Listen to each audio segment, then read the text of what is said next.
congratula que se traiga un tema tan importante como los presupuestos del municipio en el mes de enero. Es la primera vez, de hecho, que el equipo de gobierno de Bildu lo presenta en estas fechas, a pesar de que no deja de ser su obligación.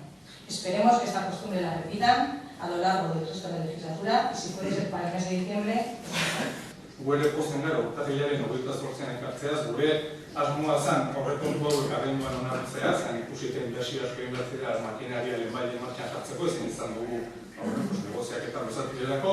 Hala ere, artxiboa eta hemeroteka uste dute politikan badirela erramentariko txukunak, 2004an, pese otsailaren 19an ekarri dituen aurrekontuak, 2005an otsailak 10ean, 2006an otsailaren 16an, 2008an otsailaren 1ean, 2008an otsailaren 22an, 2009an otsailaren 26an, eta 2010an apirilaren 31an. Ez dituzue urtarrilean ekarri, inoiz.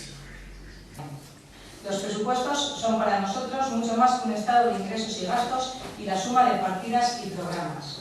En el presupuesto se condensa y define la acción de un gobierno y la variación de gastos en consecuencia también a la luz de lo que está siendo la actuación de Bildu al frente del ayuntamiento.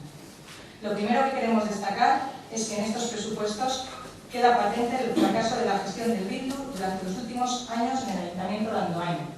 4 años de mala gestión es la herencia que Bildu iba a dejar, pero que recibieron finalmente ellos y que ahora mismo les toca lidiar.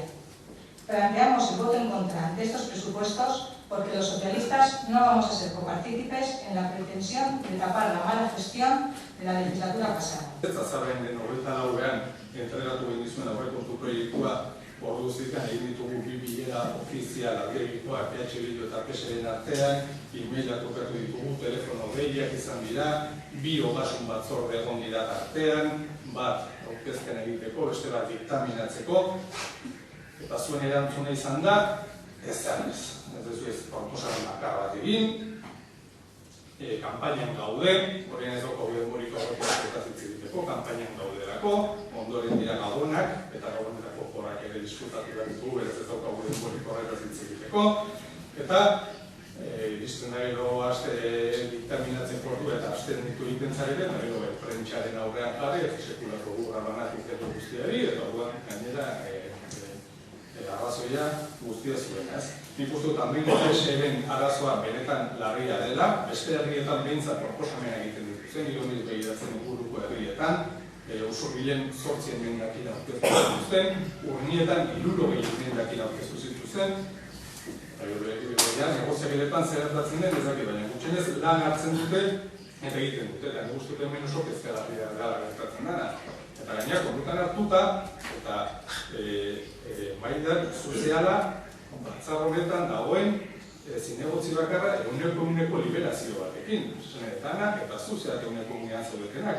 5 zinegotziko talde bat, eta suposatzen dena, hanbingo alderdi sozialistak duen egitura eta tradizio politikoarekin badagoela jende bat prestatuta, eta badagoela badakiena emendakinen eta prozeduan hori egiten da. Edo ban esakegu eta zertara dedikatzen zate. Yo ahora en estos momentos, en este pleno, actúo como la portavoz del Grupo Municipal Socialista. Y en ese sentido voy a pedir el respeto que se merece el Grupo Municipal Socialista. Y en ese sentido, por insistir, espero tu disculpa pública.